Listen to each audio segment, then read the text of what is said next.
Inclui detalhes sobre o que Betsy Hackman estava procurando antes de morrer e a perspectiva em primeira pessoa dos policiais ao encontrarem o casal morto em casa.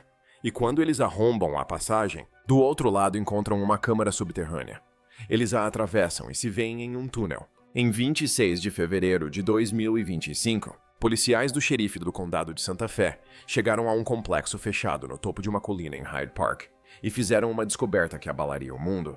O que eles encontraram dentro do complexo e o que a internet alegou que eles encontraram se revelariam duas histórias completamente diferentes. Dias após a notícia ser divulgada, um vídeo começou a circular. Tinha uma miniatura, tinha um título, tinha 800 mil visualizações e continuava a subir. E alegava que, sob a propriedade de Gene Hackman em Santa Fé, o FBI havia descoberto um túnel subterrâneo secreto. E dentro daquele túnel, 701 corpos. 701 corpos, debaixo da casa de uma lenda de Hollywood nas colinas do Novo México. A notícia se espalhou pelo X, TikTok e fóruns como um incêndio florestal. As pessoas a compartilharam incrédulas. Outros compartilharam a história como verdade. As sessões de comentários explodiram. A história se transformou, cresceu. Quando os verificadores de fatos chegaram, ela já havia sido aceita como realidade por centenas de milhares de pessoas. Mas eis o que é realmente estranho nessa história, não é o túnel, que é fascinante. O túnel nunca existiu. O que é fascinante é todo o resto. A verdadeira arquitetura daquela casa. A verdadeira sequência de mortes dentro dela. As verdadeiras descobertas que os investigadores fizeram quando finalmente atravessaram a porta. Porque a verdade sobre o que aconteceu em One Old Sunset Trail é mais estranha e assombrosa do que qualquer túnel inventado jamais poderia ser. E o que ela revela sobre Gene Hackman e o mundo em que vivemos hoje é algo que deve permanecer com você muito depois do fim deste vídeo. A história começa não com um boato, mas com um funcionário de controle de pragas. Era a tarde de 26 de fevereiro de 2025, uma quarta-feira, quando um técnico de manutenção chegou a uma propriedade no condomínio fechado Santa Fe Summit, em Santa Fé, um enclave no topo de uma colina a nordeste da cidade, elevado acima das florestas de pinheiros com vistas que se estendem até o Colorado. O trabalho do funcionário era rotineiro, mas algo estava errado. Os moradores não respondiam. Aquilo foi incomum. Ele conhecia aquela família. Ele acenou para um agente de segurança que patrulhava a comunidade. O agente aproximou-se da residência principal, olhou por uma janela e imediatamente ligou para o 911. Por volta das 13 horas e 45 minutos, policiais do departamento do xerife do condado de Santa Fé foram enviados à propriedade. O que encontraram ao entrar se tornaria brevemente uma das investigações de morte de celebridades mais escrutinadas e sensacionalistas da história recente. Gene Hackman, de 95 anos, 2 vezes vencedor do Oscar e um dos atores mais respeitados do século XX, foi encontrado no chão da entrada da casa. Sua bengala e óculos de sol estavam próximos. Sua esposa Betsy Arakawa Hackman, de 65 anos, pianista, com formação clássica e artista talentosa, foi encontrada no chão do banheiro. Seu pastor alemão ainda estava na casa. O cão, visivelmente angustiado, permaneceu perto dos corpos. O xerife Adan Mendoza foi direto na coletiva de imprensa que se seguiu. O casal estava morto havia, em suas palavras, bastante tempo. Observou a senhora. Arakawa faleceu. Eles continuaram a busca em sua casa e localizaram o senhor. Hackman estava em uma área separada da residência. Ele se recusou a especular sobre quanto tempo durou. Também se recusou a descartar qualquer hipótese. As circunstâncias, disse ele, eram suspeitas o suficiente para exigir uma busca e investigação minuciosas. A palavra suspeito teve um impacto forte, e a partir dessa única palavra a internet construiu uma mitologia. Os moradores ficaram preocupados após não obterem resposta e contataram a segurança do bairro. Durante semanas, a investigação real foi metódica e discreta. Para a internet, que viralizou foi o oposto. Mas os fatos reais, reunidos pelo gabinete do xerife do condado de Santa Fé, pelo gabinete do médico legista do Novo México e por um dos patologistas forenses mais experientes do estado, contavam uma história que não precisava de floreios. Os resultados iniciais confirmaram a cronologia.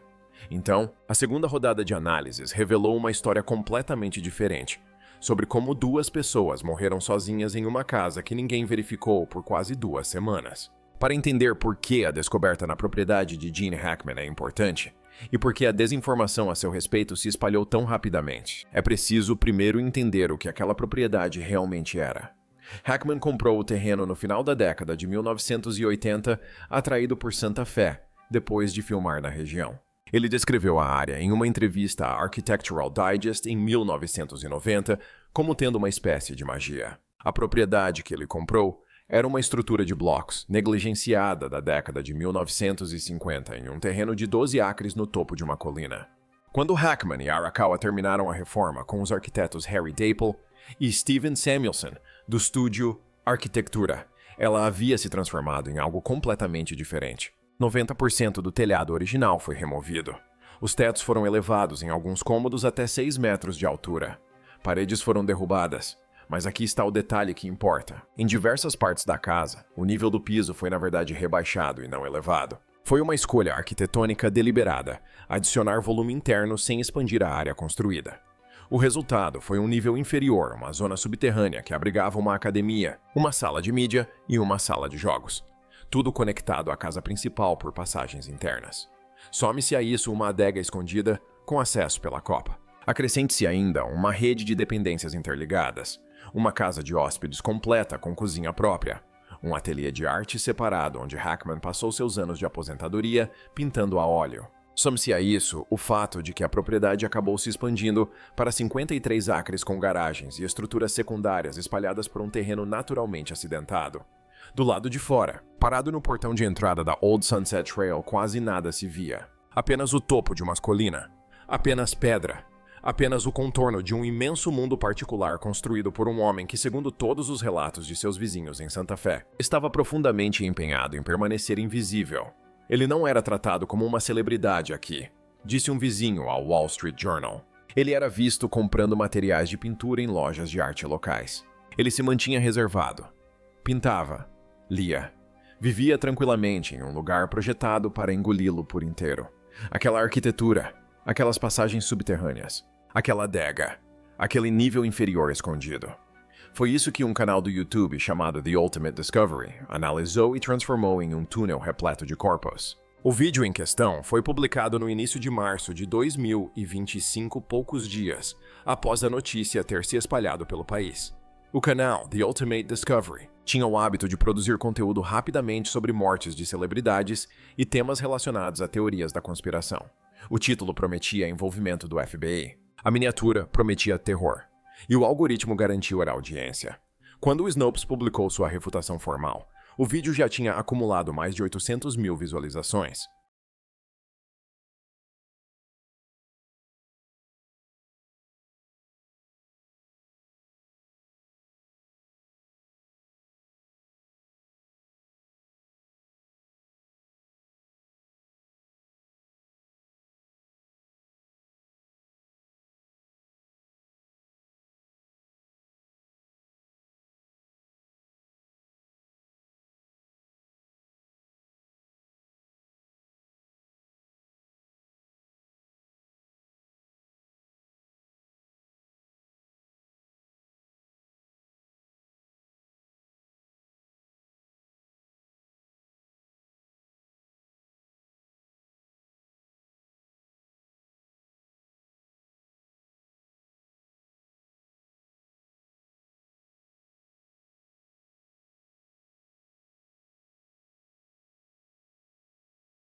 O Snopes foi inequívoco.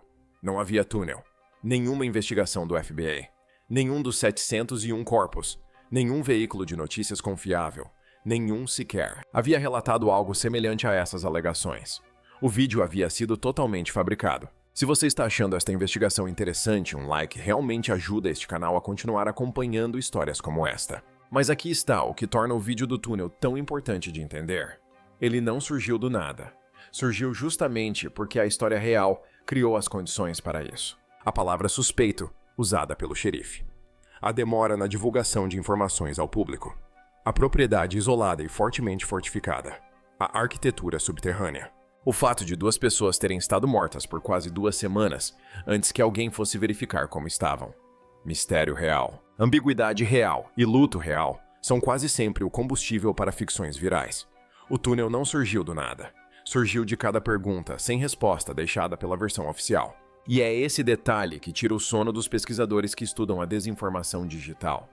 A versão falsa de uma história costuma ser mais gratificante emocionalmente do que a verdadeira, porque a verdadeira é mais complexa, mais dolorosa e muito mais difícil de compartilhar em uma única frase. A verdadeira história foi a seguinte: Betsy Arakawa Hackman morreu primeiro.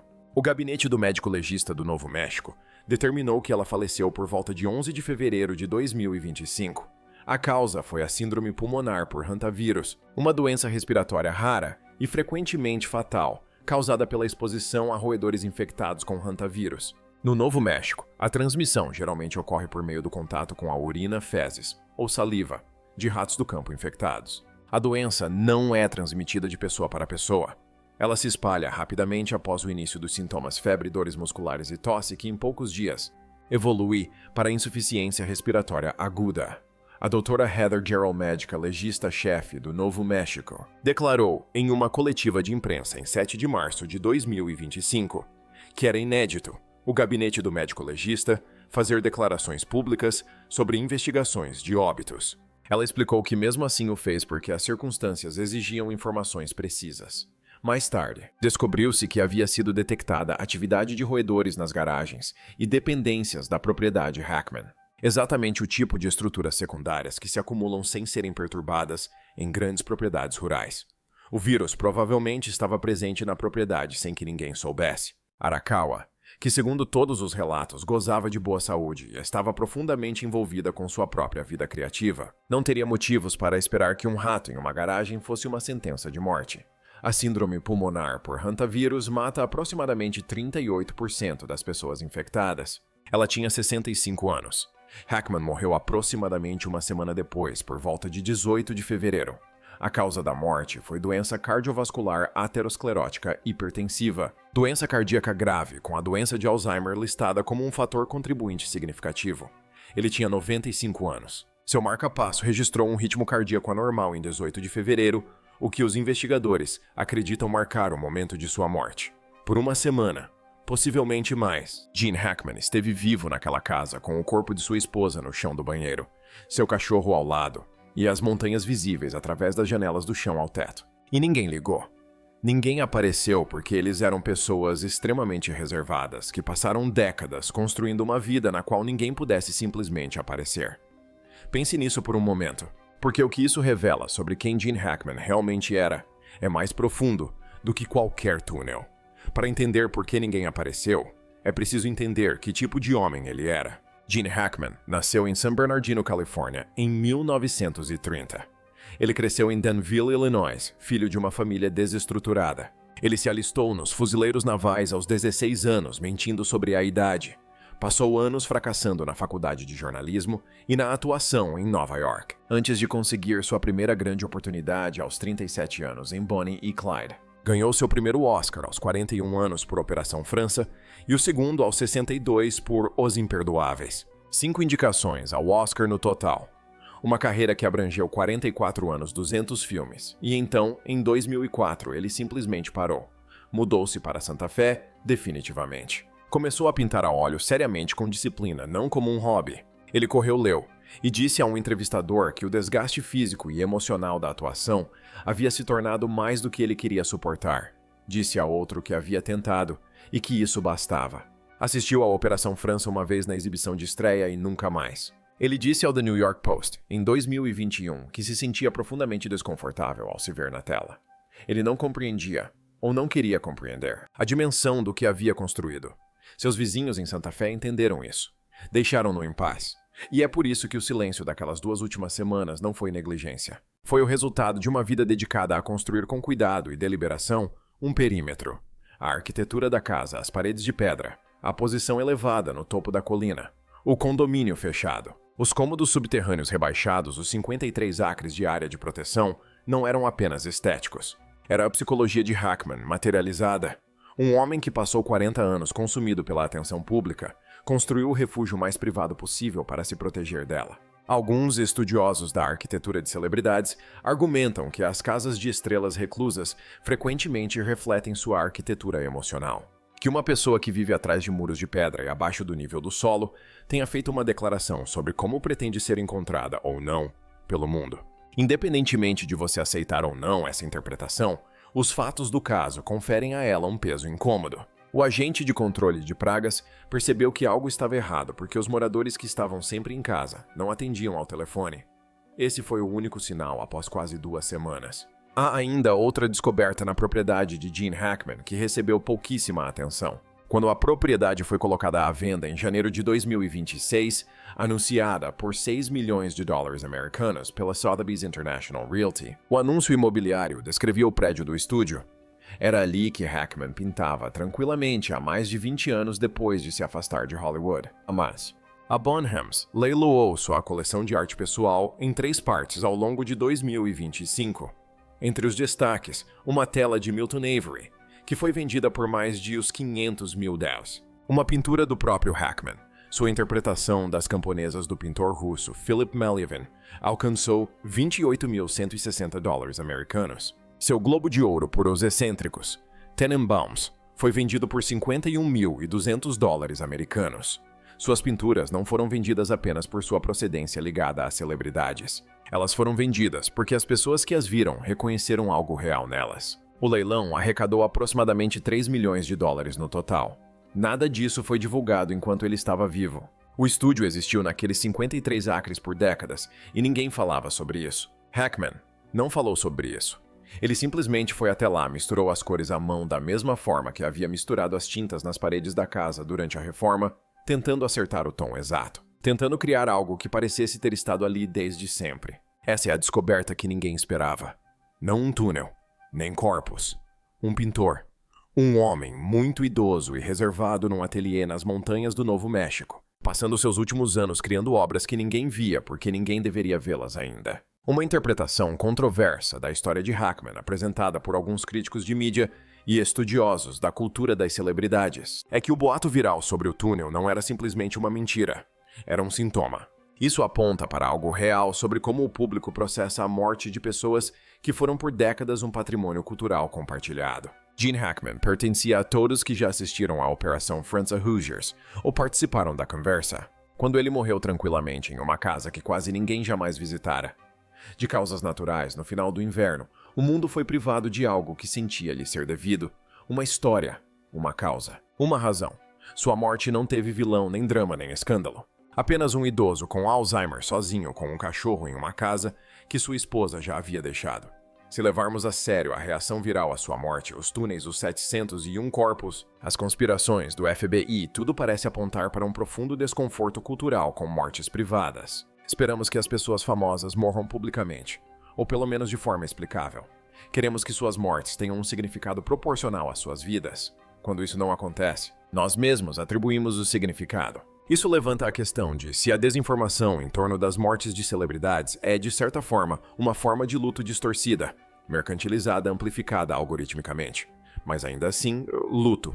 O vídeo do túnel foi assistido 800 mil vezes. Quantos desses espectadores cresceram assistindo a Hackman? Quantos deles estavam tentando, com o único vocabulário que a internet lhes oferecia, dizer que a morte dele pareceu pequena demais para a grandeza do homem? Isso não justifica inventar histórias. É uma explicação para o porquê dessas histórias encontrarem público. O que restou de Gene Hackman está agora à venda por $6 milhões americanos. A casa em Old Sunset Trail fica na colina onde ele a construiu praticamente inalterada. A adega ainda está lá, Os cômodos do andar térreo ainda estão lá. Os pisos, que foram deliberadamente rebaixados para criar profundidade sem aumentar a área construída, ainda estão lá. O estúdio onde ele pintou por 20 anos ainda está lá. As janelas do chão ao teto ainda emolduram a mesma vista das montanhas James que ele descreveu como tendo uma espécie de magia. Os corretores imobiliários Tara Early e Ricky Allen, da Sotheby's International Realty, não aplicaram nenhum acréscimo de preço por causa da fama. Eles estão vendendo a imagem de um ator decente, disse ele em uma entrevista à GQ, como alguém que tentou retratar o que lhe foi dado de forma honesta. E quando lhe pediram para resumir sua vida em uma única frase, ele sorriu e disse: "Ele tentou. Acho que seria bastante preciso. Assim deixamos o túnel onde ele pertence, na imaginação de um algoritmo no delírio febril de um canal em busca de cliques, na parte de nossa mente coletiva que não consegue aceitar que grandes homens morram tranquilamente em vestíbulos com seus cães ao lado. E deixamos Gene Hackman onde ele realmente estava, em uma colina no Novo México, pintando sozinho, em uma casa que construiu com as próprias mãos, com cores que ele mesmo misturava em um cômodo que ninguém deveria encontrar." Se você pensar bem, não é exatamente isso que ele estava tentando nos dizer.